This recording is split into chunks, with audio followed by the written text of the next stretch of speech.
What's going on, everyone? Welcome to episode 42 of the Downtown Browntown podcast. I'm your host, Downtown Brown. Today, we're going to discuss the Bucks Game 5 win of the NBA Finals on the road in Phoenix. I'm going to get into all the details of that. But before we do that, again, just want to remind everyone to please make sure to subscribe to my YouTube channel if you haven't already, and make sure to follow me on Twitter and Instagram as well. Twitter, I'm at downtown_brown. Instagram, downtown_brown33, all lowercase for both of those. So let's go ahead and jump right into it. Bucks taking home a huge win, Game 5 of the NBA Finals in Phoenix, 123-119 to secure a 3-2 series lead for the Bucks in the NBA Finals. We are one win away from a title, folks. I mean, it doesn't get much better than that, right? What a game last night. I mean, this Bucks team has just been resilient this whole playoff run, and we clearly saw that on display in the game last night in Phoenix. Bucks fall down early in the game, ended up being 32-16 at one point in the first quarter, which is nuts. I mean, was not feeling good at that point in time, that's for sure. And still, Bucks trailing the first quarter, 37-21.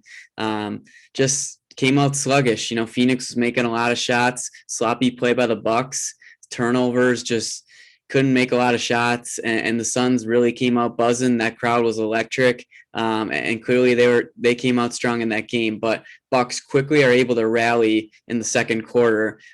So interesting notes in the first quarter too is Jrue Holiday picks up 2 early fouls. We see a decent amount of Jeff Teague minutes there in the first quarter, which I'll be quite honest with you, I don't think Teague's been terrible this series. I think he's been serviceable. We haven't gotten killed in his minutes. If you look at his plus minuses for each game, they've pretty much been right around neutral. I mean, it doesn't look great. I totally agree with that. But besides, I think game 3 was when he was really bad. But other than that, I don't think he's been like absolutely awful. Not a fan, but like, you know, it's just nice to have an eighth guy coming in the rotation and getting, 5 to 8 minutes a game just to spell some of the starters just a little bit early on in the game so they can close out pretty much the whole second half. But Teague was awful in this game. He was terrible. Only logged, I think it was 8 minutes for Teague tonight or last night. 0 for 1 from the field. Not going to waste any more of my vocal cords here talking about Jeff Teague, but just thought it was important to note that Jrue Holiday picking up those 2 early fouls, and Coach Bud sat Holiday for about 4 minutes, and Jeff Teague being in there. But start of the second quarter, then Giannis is out of the second quarter for I think 3 to 4 minutes. I think it was right around 4, and the Bucks were able to rally really quickly in that quarter, playing some great basketball, starting to make shots. I mean, Jrue Holiday came out in the game, was very aggressive. His shot was falling early, and he was really dominating the game on both sides of the floor pretty much the whole entire game. But the Bucks really just able to make some shots. Big shot, Pat Connaughton making huge threes in the second quarter to get the Bucks closer to close the gap a little bit, and the Bucks end up taking a 3-point lead in that second quarter and end up leading at halftime by 3. So they won the second quarter, by 19 points after losing the first quarter by 16. That just goes to show how resilient this team has been. I mean, the Phoenix Suns, they have not battled much adversity throughout this whole playoff run. They play the Lakers, and they were down 2-1, but they were able to win 3 straight after that. AD was completely not himself. He was obviously hurt in that series, and LeBron was definitely not 100% too, coming off that ankle injury he suffered at the end of the regular season. So Suns really able to get through a hobbled Lakers team. And then second round, they sweep the Denver Nuggets without their second best player, Jamal Murray. So not much of a feat there for the Suns. And then in the conference finals, they beat the Clippers in 6. But Kawhi Leonard didn't play the whole series. I mean, cool. You beat the Suns, they don't have their best player. I mean, the Clippers, and they don't have their best player. I mean, that's nothing to really get excited about. So they really didn't battle much adversity at all throughout this playoff run. And then again, them being up 2-0 in the series, they're feeling great about it. Bucks blow them out in game 3, and then game 4, we're losing for 40 of the 48 minutes of that game, but the Bucks are able to win when it mattered, and they pulled out that game late with 3 minutes left in the fourth quarter to win a really tough game at home that they absolutely needed. And what do you know? The Bucks just, again, down 16 early in the game. I was not feeling great about it at all. I was really not feeling good about it. But it's hard to doubt these Bucks at this point in time. They're really battle tested, and they've been through all these moments, and they've been clutch throughout this whole playoff run. We still have scar tissue from years past where you're just expecting them to choke, expecting them to fall short in the big game. But this team is just built different. It's really why I felt like we were going to win game 5 and win the series in 6. Obviously, that's still to be determined. But I really felt good coming into game 5 just because of how they won game 4, closing it out with 3 minutes left. Bucks teams in years past would not be able to do that. And again, with the addition of Jrue Holiday in the offseason, acquiring PJ Tucker at the trade deadline, Bobby Portis in the offseason. I mean, these are just really key moves that are really benefiting the Bucks and ultimately leading them to a 3-2 series lead in the NBA Finals, which is still mind blowing. But anyways, so again, Bucks clearly just dominated that second quarter. Chris was great. Jrue was great. Pat was great. Bobby was great. Really across the board, the Bucks were playing well offensively and defensively as well. I still thought that they played outside of the first quarter, that the Bucks played really solid defense. Again, Booker, he does what he does. He makes extremely tough contested shots, and that was on display last night as well. I mean, Booker finishes the game with 40 points again after he had 40 in game 4, 17 for 33 from the field, 2 for 4 from 3. So we held him just to a little over 50% from the field. That's not bad at all. 4 boards, 3 assists, 2 steals, and a block for Booker in 42 minutes. So again, he had another fantastic game, and he's just showing how spectacular of a player he really is. But the Bucks just, like I said, second quarter, they were just dominating, and the Suns, started the game really hot from shooting the ball perspective, but cooled off a little bit in the second quarter. Bucks were able to get some big stops and take a lead at halftime, which didn't even seem possible after the first quarter. And the third quarter, much of the same. Bucks win that quarter by 7 to end up leading going into the fourth quarter by 10 points. A little bit more back and forth there, but the Bucks still holding a little bit of a lead pretty much throughout the whole third quarter, playing great basketball. We saw Giannis being able to dominate more in the third quarter, hitting some big shots, some hook shots, getting some really nice layups at the rim, some dunk opportunities. Giannis clearly was dominating in that third quarter when he seemed like he was healthy, but it just seemed like something was a little bit off with Giannis throughout most of the game. I don't really know what it was, but he just didn't seem his normal self in terms of attacking the basket at times. He was still able to get there and still had a really nice game. I mean, Giannis still finishes with 32 points on 14 for 23 from the field, 4 of 11 from the free throw line, which is just enough. That's a lot of the story of this game. The Bucks just gave just enough to win it. 9 boards, 6 assists in 41 minutes for Giannis. Interestingly enough, he finishes with a -7 in the game. A lot of that is due to the fact that the Bucks really rallied in that game and they won the second quarter by 19, but they had a big run early in the second quarter when Giannis was on the bench. So that really shows why his plus minus was -7. I don't buy into single game plus minuses too much, but they are important to look at more interesting to look at just to see who's really what kind of lineups or what player when he's out on the court, how are we doing from a minutes perspective when he's on the court? Are we winning those minutes? Are we losing? Are we neutral? It's just interesting to see what those splits look like at the end of the game. So I thought Giannis is a little misleading there, but a lot of it was, again, due to the fact that he was out in the beginning of that second quarter when the Bucks made a huge run.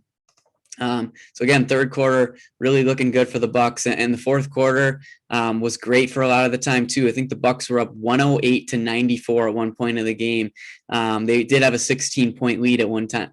point in time. So they were able to flip the Suns' 16-point lead in the first quarter to their own 16-point lead in the fourth quarter, which is a 32-point swing. Just crazy in an NBA Finals game, especially on the road for the Milwaukee Bucks. But the Bucks really were looking good throughout that first half of the fourth quarter, and then we saw things slip a little bit. The Suns started to make some shots. Chris Paul was getting hot. Devin Booker making shots. Mikal Bridges made some tough threes. And the Suns clawed their way back into that game and really made it interesting. Obviously, the Suns cut it to 1 at I can't remember how much was left in the game, but they cut it to 1 with like right around 50 seconds to a minute left. Bucks aren't able to score. And then obviously the play of the game when Devin Booker has the ball and he's kind of trying to get to a spot in the mid-range and goes a little bit too far into the paint. And Jrue Holiday is just kind of waiting for him at the free throw line. And Booker ends up just turning around right into Holiday, and he ends up ripping the ball right from his hands. And at that point, there was like 17 seconds left in the game when Holiday got past half court. And normally in that situation, we would just dribble it out and wait till they foul us. And then hopefully we make the 2 free throws and we're up by 3 points. And then, just hopefully you don't give up a 3-pointer and you win that game. That's like pretty much what happens always in that scenario. But when you have Giannis on your team, things are a little bit different. So Giannis just comes full sprint up the court when Holiday's kind of chilling up at the elbow of the 3-point line on the top of the screen. And you can see Chris Middleton is kind of pointing at Jrue Holiday, or looking at Jrue Holiday and pointing at Giannis, like, look, Giannis wants the ball, and Giannis is calling for the ball. Clearly, he made a full-on sprint for a reason. The Bucks half-court offense late in that fourth quarter was not pretty. I mean, Chris Middleton made some really tough shots. That step back he had on Jay Crowder was unreal. He had a 3 at the top of the key, and then he had a nice and 1, a long mid-range 2 when Crowder landed in his landing space. I mean, Chris Middleton is just continuing to impress game in and game out in this playoff run. But again, Chris Middleton looked at Jrue and he's like, look, Giannis, he's running. Like, he wants the ball. Giannis is calling for the ball. And Jrue Holiday made a ballsy play, chucking up that alley-oop to him. Giannis running full speed. Jrue noted in his post-game preference, he's like, post-game press conference, he's like, I just threw it as high as I could. And Giannis is going to be able to bring it down and slam that ball. And that's exactly what he did. The Valley-oop, the true Valley-oop, happened in Phoenix last night with that and 1 alley-oop from Jrue Holiday to Giannis to get the Bucks up by 3, 122 to 119. I mean, that play is going to go down in the history books as one of the best plays in NBA Finals history, especially if the Bucks can win the finals. I mean, talk about it and just an insane play. I mean, you could just watch that thing on repeat. It was unbelievable. Again, such a gutsy play. A lot of players aren't going to do that, but Jrue, he made the right call and was able to get Giannis the ball, and he had the and 1 opportunity. So then at that point, Giannis is on the free throw line. He misses his free throw, and we're able to get the offensive rebound. I think it was tipped by Chris Middleton. Or no, I think it was, I don't remember who it was tipped by, but whatever. Chris Middleton ended up with the ball and they fouled him with right around 9 or 10 seconds left, misses his first free throw. Then he makes the second one to get the Bucks the 2-possession lead, that being 4 points. And then you're feeling really good at that point. Suns take a timeout and they get a 3 with maybe like 4 or 5 seconds left. They missed it. They pick up the offensive rebound. And by the time they shot the shot, it was either like a second or a half a second left, or it might have even been too late. Shot didn't go in anyways. And the Bucks are able to take home the pivotal Game 5 on the road in the NBA Finals to take the 3-2 series lead. I mean, that game just was absolutely unbelievable for a Bucks fan, really for anyone but Suns fans. Just to watch that game, the back and forth that's what you want for an NBA Finals game. And for the Bucks to take home that win, it is just so monumental for this team. They're going to be going home for Game 6 in front of that crowd. I will be in attendance. I cannot wait. I hope to see them win the title in front of my very own eyes. Would that be a special moment? But just a huge win by the Bucks. We'll get into a little bit more of the player breakdowns for the game right now here. So we're going to start with Jrue Holiday, because for me, this is kind of like the Jrue Holiday legacy game. He's obviously struggled offensively in this series. Defensively, he has been dominant. But he came out aggressive. The first play that the Bucks run on offense is a play to get Jrue Holiday a shot, and he knocks it down. Clearly, Bud, the last 2 games actually, was looking to get Jrue Holiday a basket right in the beginning of the game to get him some confidence, and that's exactly what happened. Jrue Holiday at one point was 10 for 13 from the field. I think it was in the mid third quarter. 10 for 13 from the field, 3 of 4 from 3. I mean, he was just fantastic, hitting some really tough shots. I mean, that step back that he hit on Devin Booker after he stole the ball from him, it was in the sometime early mid fourth quarter. I mean, that play was unbelievable. I think it put the Bucks up 10 at that point in time. But his defense, again, is just continuing to be fantastic, and his offense was there last night. Jrue finishes with 27 points in 42 minutes, 12 for 20 from the field, which is fantastic. 3 of 6 from 3, also great. 4 boards, 13 assists, 3 steals, 1 block, and 2 turnovers for Jrue. Plus 14 in his 42 minutes.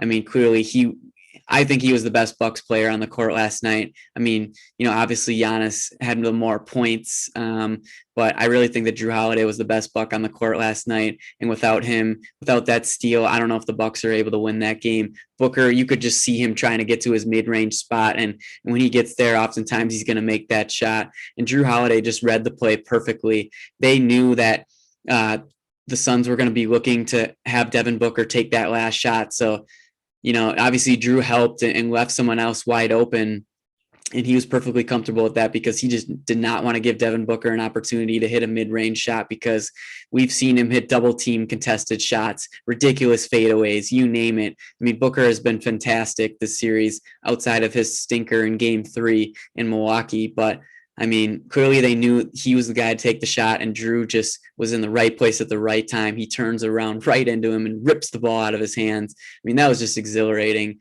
that whole sequence. Again, can't really get over that. But Jrue Holiday, really thought he was the best Buck on the court last night. He brought it on both ends of the floor.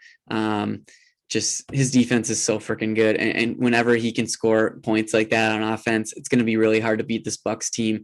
I've been saying it pretty much all playoffs long that Jrue Holiday is the X factor for this team.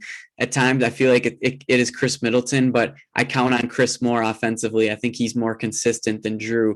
But when Jrue is scoring the ball on offense, good luck beating this Bucks team, especially when he's putting up 27 points, over 50% from the field.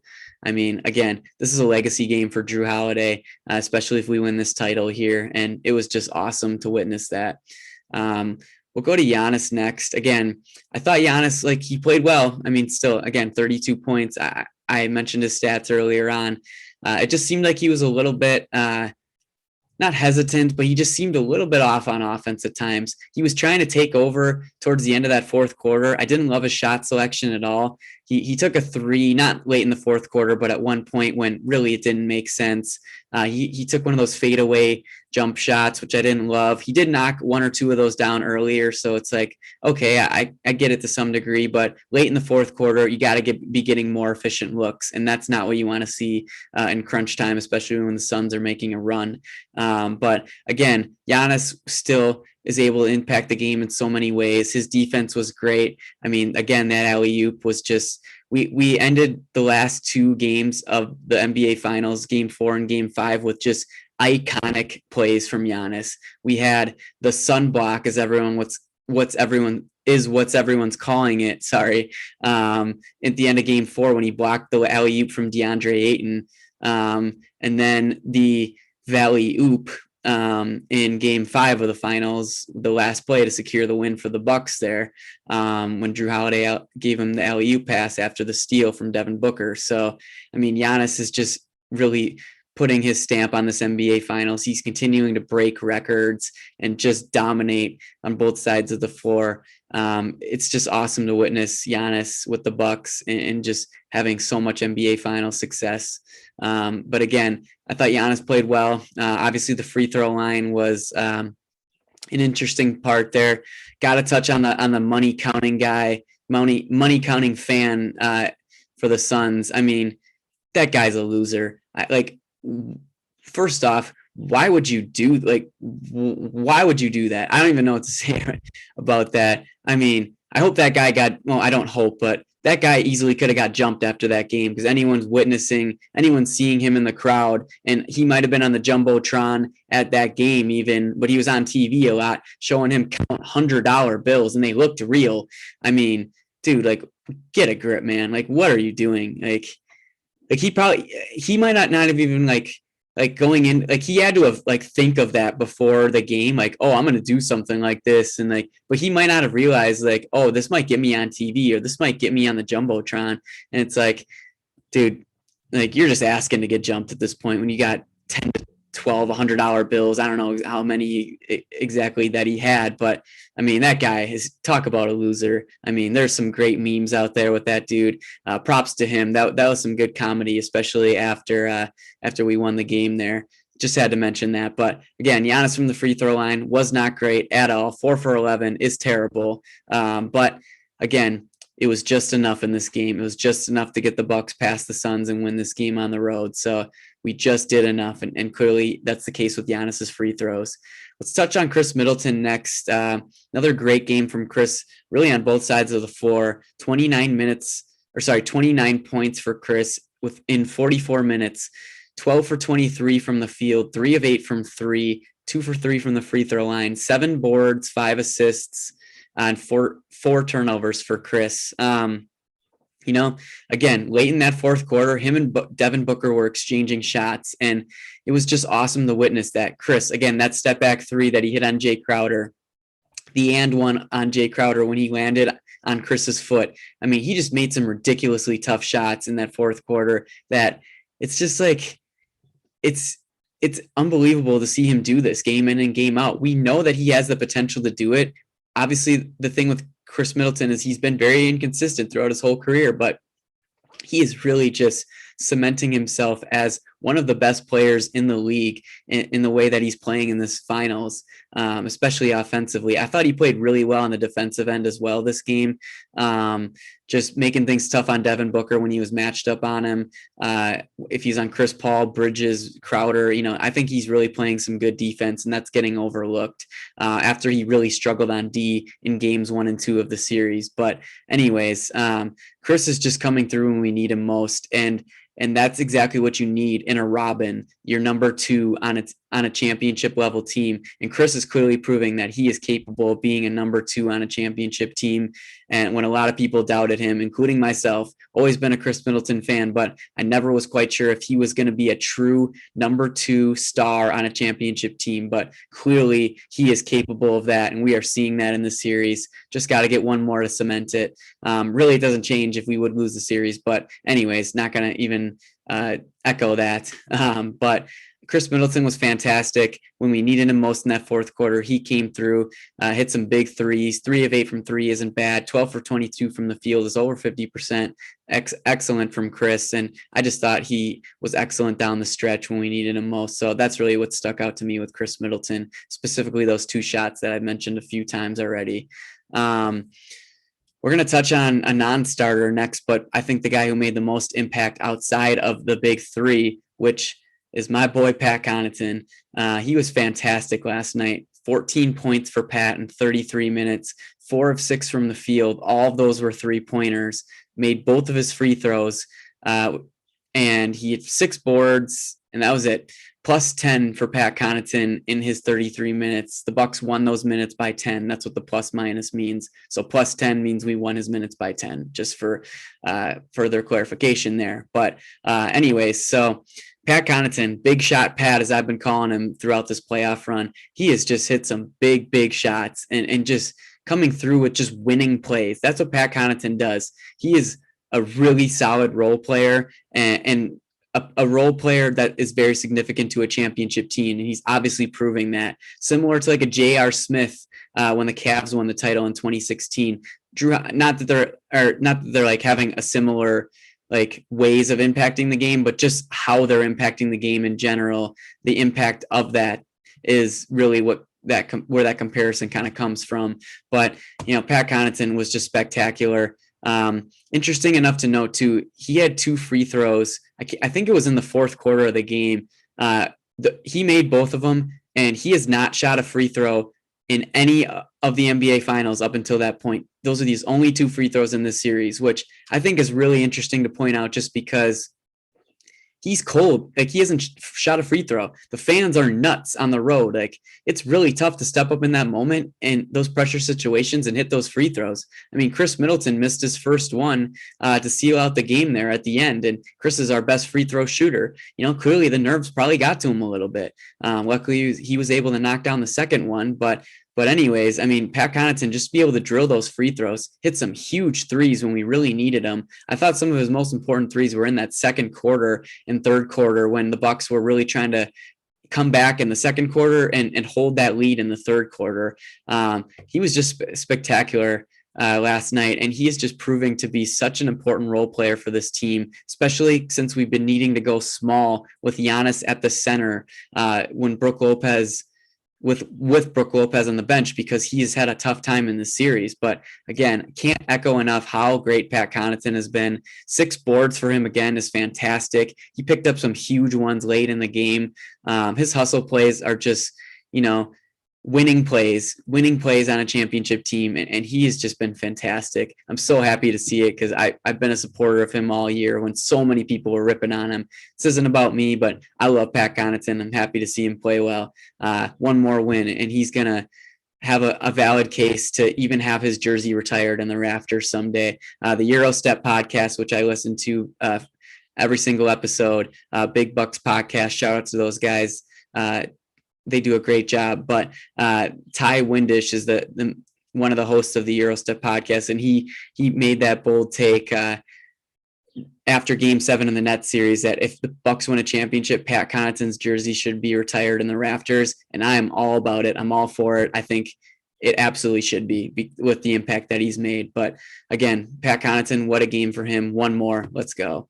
We'll touch on the other 2 starters here. We'll go with Brook Lopez first.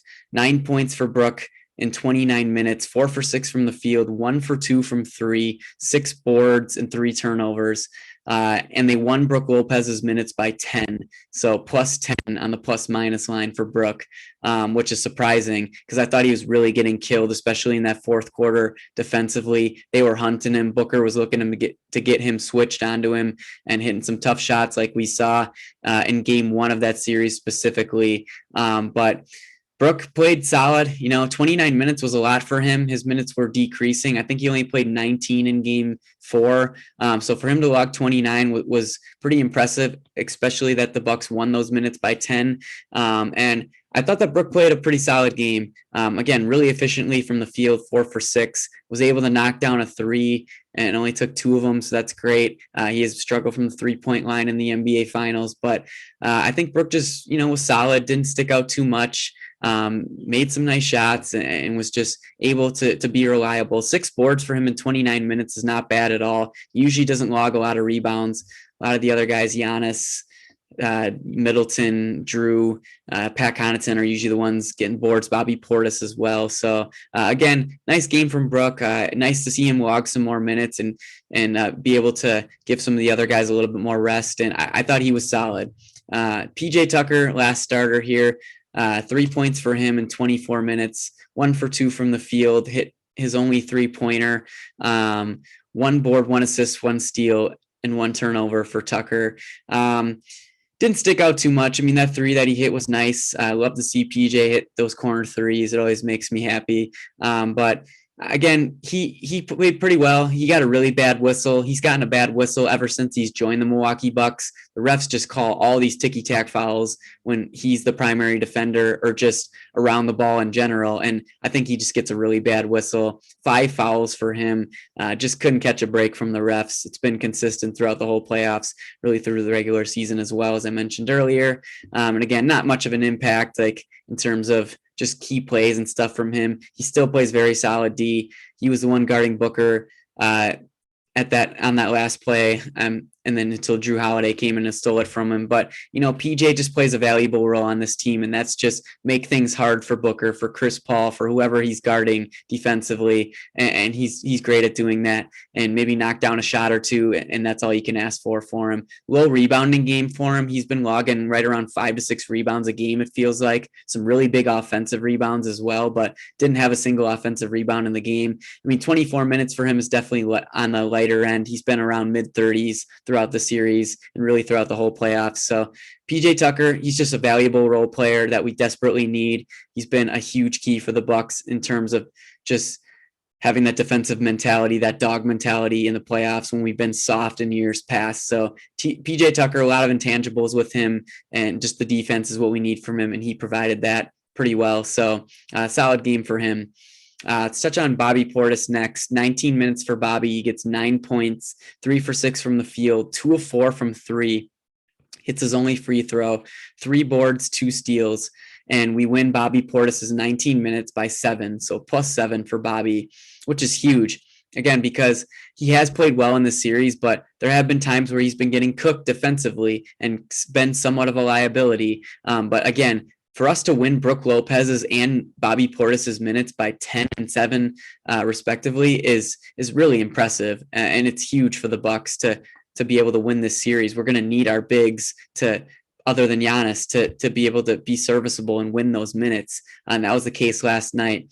One thing I really noticed about Bobby that I wanted to mention is that he was definitely less hesitant in terms of shooting the ball. We've seen earlier on in the series that he's had some really nice open opportunities, but he's been hesitating and not taking them. He has a really slow pump fake, and it's just dude, if you're open, you got to take the shot. He shot really well from 3 in the regular season. I know he's had a huge dip in this playoffs, going from 45% to low 30s, which is not good. But if he's open, he's got to take those shots. That's one of his best things about his game is his 3-point shooting. So he looked a lot less hesitant in terms of shooting the ball, and he was even able to make some contested threes the last 2 games. So I just like to see him have confidence and knock down those shots. It's all about confidence. And that was one thing that really stuck out to me was just his ability to just take the shots and not try and pump fake and do too much with the ball. So really like that from Bobby Portis. That's what stuck out to me the most from him.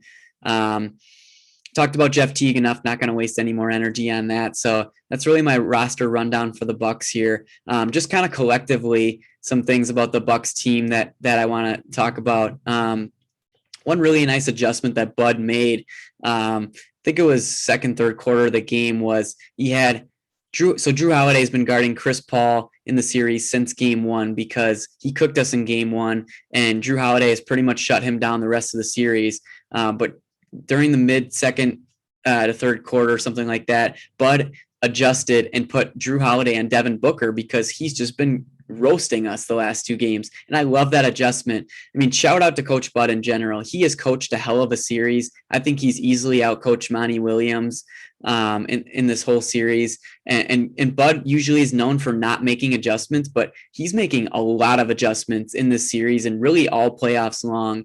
And I'm so happy that he's doing this because it's really unlocking this Bucks team and just putting us in the best positions to win the game. And that's all that we need to do. And that's all the coach needs to do is put us in those positions, run the most efficient plays on offense. We've been running a lot more pick and roll with Chris and Giannis, which is just a nightmare for opposing defenses. It's either Chris gets a nice open shot or at least gets a little space to take a shot. We all know he can hit those tough ones. So giving him a little bit more space is huge. Or you got Giannis rolling to the basket. Good luck with that. So we've been seeing a lot more of that in games 4 and game 5, which has been huge and really unlocked the Bucks half-court offense.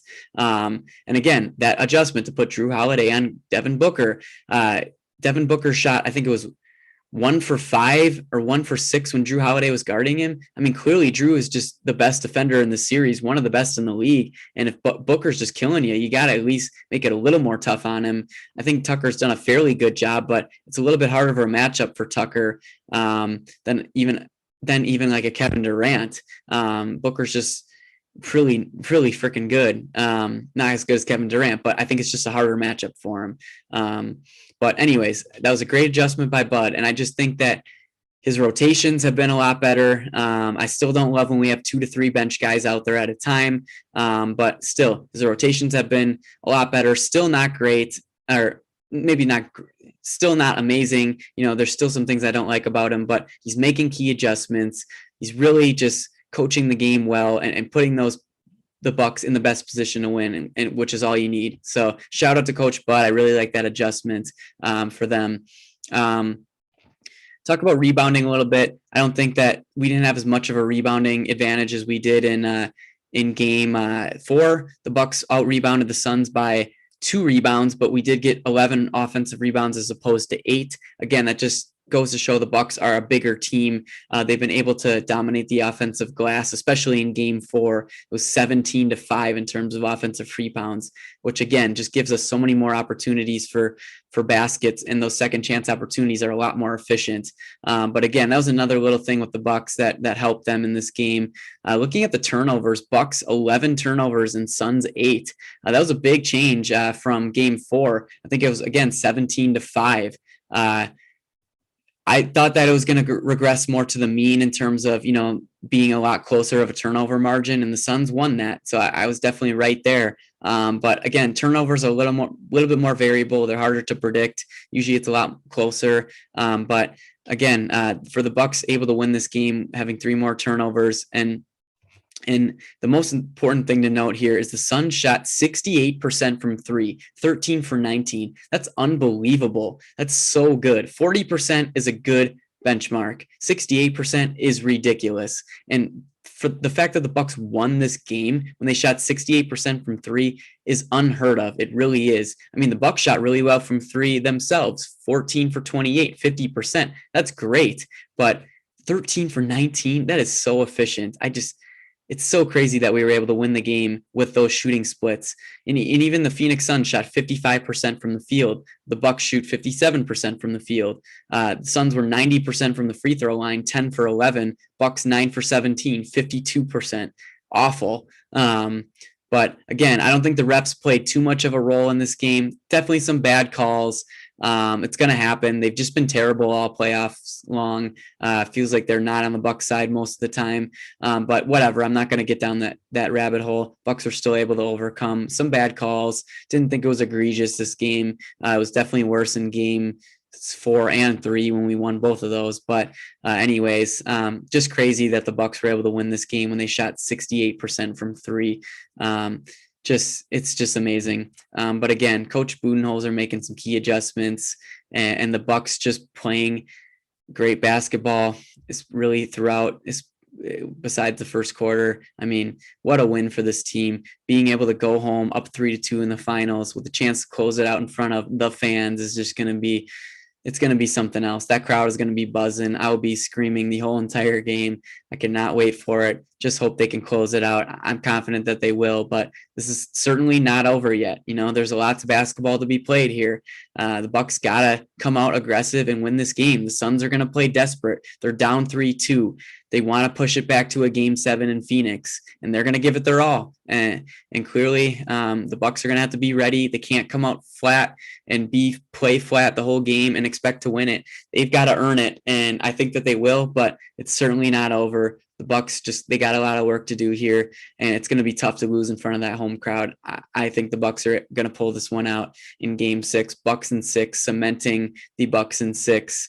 It would just be something else. Cannot wait for the game. Thanks again for watching. I hope you guys enjoyed it. Again, please make sure to subscribe to my YouTube channel if you haven't already. It means a lot to me. I would greatly appreciate it.